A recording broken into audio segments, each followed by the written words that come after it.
Welcome back to Southern Islands Podcast. I'm eBay Snipes, and this is my Pokemon channel. Once we hit 100 subscribers, we will start doing free giveaways, so please like, share, and subscribe. Helps everyone in the long run. Anyone who has been wanting to purchase the Pikachu SIR from Surging Sparks, now might be a pretty good time.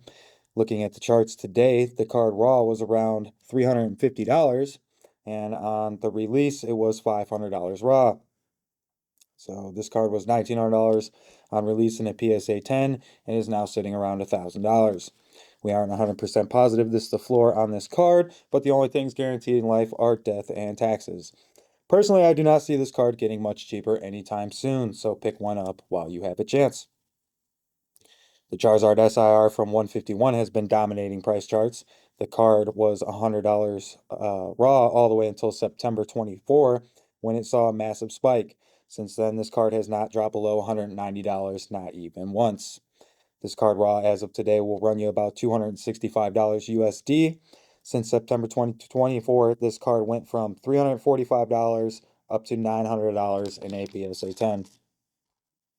A card like this shows that even when we get massive reprints like the Blooming Water boxes and bundles we just received, this does not affect the single card market at all if the Pokemon on the card has enough hype behind them. This shows us that 151 is a set to stand the time and is a good time to hold or pick some up if you have a chance. Taking a look at Crown Zenith and its top card, the Gold Giratina, this card's debut price tag raw was $146 in April 2024. This card saw a massive price cut down to $70 raw. We got a reprint in July and the price tag was $93 raw. And November comes around in 2024 and the card spikes all the way up until $210 by January of 2025. The reprint wasn't even noticeable to this card in particular. So today, this card will cost you around $200 raw, still going strong with no crash in sight, and a PSA 10 copy is worth about $410 today. This card has over $11,000 or 11,000 copies in a PSA 10. Moving on to the Greninja from Twilight, this card came out in May 2024 with a $140 price tag raw. People really love this card as it is yet to ever receive a big dip in price growth today. This card is up there with the Charizard from 151 in terms of public perception. What this means is even when Pokemon go through its ups and downs throughout the year, it does not affect this card at all. No matter what, it just keeps going up. Today, this card is $325 raw and will run you about $800 USD in a PSA 10. I do see this card catching up to the Pikachu from Surging Sparks and the 151 in terms of pricing. Keep an eye on this card. Next, we have the Magikarp from Paldea Evolved. This card has had a mind of its own since release, debuting at $65 raw for a copy in June 2023. PSA 10 copies were selling for about $350 out the gate. May 2024, ungraded, this card is $110, $680 in a PSA 10. And today, March 2025, this card is fetching around $1,400 in a PSA 10. $250 raw USD, and continues to defy normal Pokemon card trends. By the beginning of next year, by the beginning of the next era, I believe the Magikarp will be one of the top 5 most expensive cards from Scarlet and Violet. Paldean Fates has been stronger than ever before, as a raw Bulba Mew was $110 on release and about $350 USD today. Coming out in January of 24 with just over a year of growth, this card has saw a massive triple up. January of 2025, a PSA 10 copy was costing over $1,000. As of March, you can find copies for around $850 to $900 in a PSA 10 copy. Before, it would take years for cards to reach these levels, and now these cards are reaching these levels in months. The Charizard from this set is performing extremely well in growth terms, with ungraded copies fetching $200 today. Upon release, this card was $175 raw and $500 in a PSA 10 form. Same as it was the day released, this card is now $500 in a PSA 10 as of today, which means that it has naturally grown back up through its ups and downs since release to its hype point at the beginning. I'm not going to go over Prismatic because this set is still too new to report accurate data on. Looking past all the FOMO and the YouTuber hype, I believe the cards I did report on will be the ones still standing tall 5 years from now. At least once a month, I like to check up on the Umbreon VMAX Alt Art and see the price movements on that card, as it generally will tell you how the market is performing. Raw, this card is at an all-time high today, with the recent sales reaching $1,365. September 2024, this card was $700 raw. For some insight, can't say the same for the PSA 10 form, though, as we have seen a $550 decline in price since January of 2025, from $3,000 down to $2,445, meaning the ceiling is $3,000 on this card in a PSA 10 at this moment. Market data is showing no signs of a crash in sight for the hobby in general. We will not see a slowdown in the market until Pokemon drops a lackluster set in the future. Even with the reprints, they are just a blip in this immense, mammoth, and vast market we have today. Within just a few short years of the initial launch as a Game Boy game in 1996, Pokemon lore had permeated hearts and imaginations around the world. 30 years later, these mythical creatures remain as ingrained in pop culture as ever. That's why here at Pop Culture Collectibles and Studio in Michigan City, we take Pokemon very serious.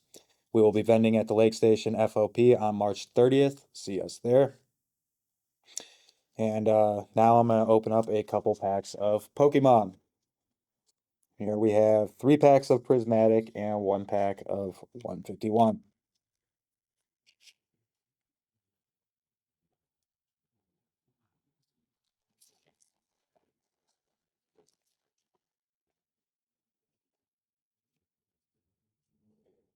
See if we can pull anything good.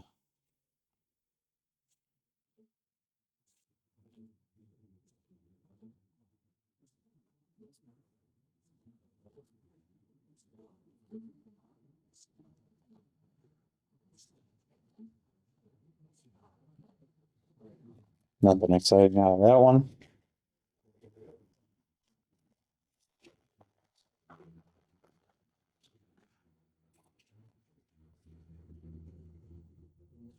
Starting off with pack number 2.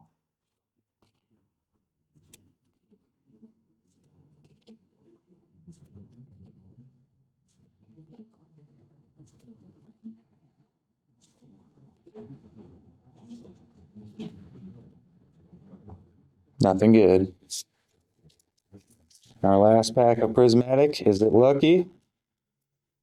We're yet to find out. We are going to find out.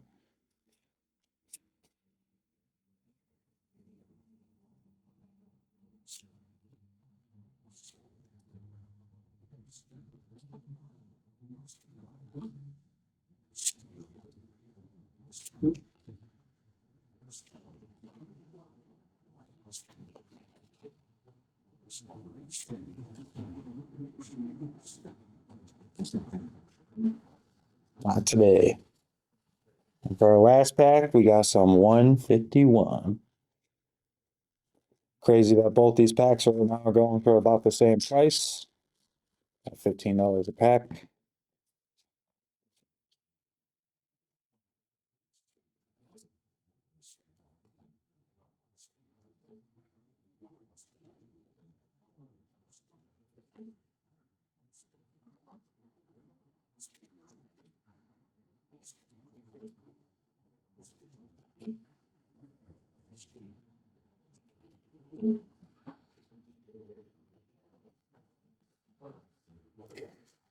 Moving on. 2024 was a record-breaking year in many ways for Pokemon. There has been a massive spike in interest in the hobby and collecting in general. From what I have gathered, they are setting up 2025 to stage the same way. Seems Pokemon has found a perfect mix of nostalgia to new gen Pokemon to reach the hearts of young and old alike. Makes me wonder what new gen Pokemon will hold for the most nostalgia for. Makes me wonder what the new gen Pokemon will hold the most nostalgia for our youth in the future. Hot takes of the week coming up next, so please leave your opinions and comments below. Who has the better artwork, Prismatic Evolutions or Evolving Skies? That's a tough one. I personally am still leaning towards Evolving Skies Altarts and Altarts in general as my personal opinion, but let me know what you think down below. For number two, we have, is Pokemon doing enough to combat bad distros and scalpers? It doesn't seem like at the moment they are, but they are working on it as we see these vending machines and stuff like that getting limits put on them at stores.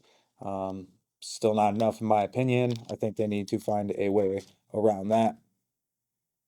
Will any other TCG card game ever pass up Pokemon? The only other TCG that's even competing with Pokemon in terms of people caring about it and it staying relevant, in my opinion, is One Piece. One Piece cards are awesome. The artwork on them are cool. We got a new season of that about to drop for the live action coming up here shortly, so I think that's gonna bring even more people into the hobby for that. But overall, nobody is even coming close to Pokemon. Um, in terms of sales, people caring about it, popularity, the whole nine. Pokemon just outdoes them all tremendously. Does Sylveon deserve the number two spot next to Umbreon, or should it be a different evolution? This one is a tough one for me. Personally, I think Flareon should be in the number two spot next to Umbreon, but everybody has their own opinion. Again, let me know what you think down below. And number five, our last hot take is, when will the Pokemon bubble pop? Um, I don't see it happening anytime soon, in my opinion, but only time will tell. If people do get another round of stimulus checks, I guarantee 80% of that money will go into the Pokemon company's pocket. People love buying Pokemon cards with their government given money. So now we have the top five sleeper cards of the week. Sitting at number five, we have the Iron Boulder from Temporal Forces. This card is under $50 raw with PSA 10 options under $100 today. When people realize there are no reprints for this set, all of the singles will boom in price. At number four, we have the Yveltal from Paradox Rift. This card has over-the-top artwork, was super slept on. Raw copies are around $20. I could see this card getting big gains down the line as people still think Paradox Rift will be on the shelves forever. That is not the case. In number three, we have the Roaring Moon EX from the same set again. Paradox will not be getting reprints, the same as Temporal Forces. Populations will stay relatively low for all the singles inside of Paradox Rift. The real collectors will be trying to sequentially set the cards within with the sale amounts once that drops in the English version. This card was super slept on. Not sure how long that will last. It's a $70 card as of today raw, and this card will definitely be going up. At number two, we have the Cleffa from Obsidian Flames. This card is so serene and gorgeous and was underneath $15 for the longest time. Now on the move, as recent copies today raw are selling for about $30 or under. Get it while you still can. And in our number one spot for the week, we have the Groudon from Paradox Rift. You can still find raw copies for around $100 or less in today's market. This card, without a doubt, in my mind, will be double next year. Go find a clean copy, send it in for grading, and quad your investment. Japan's Heatwave Arena set has been released, and I gotta say that I am not too impressed with this set, personally. There are two cards that I will be chasing from this set when we get the English counterparts. PSA has been dragging their feet a lot lately and getting many of their people down. Now more than ever, I hear people talking about switching services. When PSA has your cards for months at a time, the prices on the cards have changed drastically. When you get them back, this is taking away from your liquidity. Grading cards with PSA has become more of a hassle than ever. Most high-end cards are still selling better in a Beckett as of 2025. This shift kind of happened in 2024, I noticed. Um, and there are a lot of grading services that are coming online recently with more to offer, I guess you could say, in pricing. Um, Such services like Tag are now grading with no human error. cheaper prices with better turnaround rates? Will this will this will this drop PSA as the standard, or will somebody else, another company, pick up that torch? Personally, I think the community needs to set different standards and better standards. PSA needs to step it up a notch if they want to remain the global standard. GameStop keeps sending in massive amounts of cards and are becoming priority over us little guys and are taking money out of our pockets at an unprecedented level. Um, they're creating their own prices on products. Way to go, GameStop. Um, People need to just let GameStop fizzle out like Blockbuster, and we need to all band together so that they're just taken out of the equation and stop buying their overpriced stuff. This stuff costs nothing to make. When you think about it, it is all 30-cent cardboard. It should never be this expensive on the first market. That means that companies, big box companies like Walmart, Best Buy, Target, and GameStop should never be making up their own prices for this stuff. They buy it and get it super cheap from Pokemon distribution centers, which then in turn sell it to them extremely cheap, and then they're raising the prices before it ever even gets a chance to get to us cheap at all. This is a problem. Um, Somebody's got to do something about it, but looks like nobody's going to as of right now. Anyways, I hope the best for everybody and their endeavors. Today's episode is brought to you by Pop Cultures, Collectibles, and Studios. Come and see us in person in Michigan City and Indiana any day but Wednesdays and Sundays. Every successful person begins with two beliefs. The future can be better than the present, and I have the power to make it so. So go out and change the world.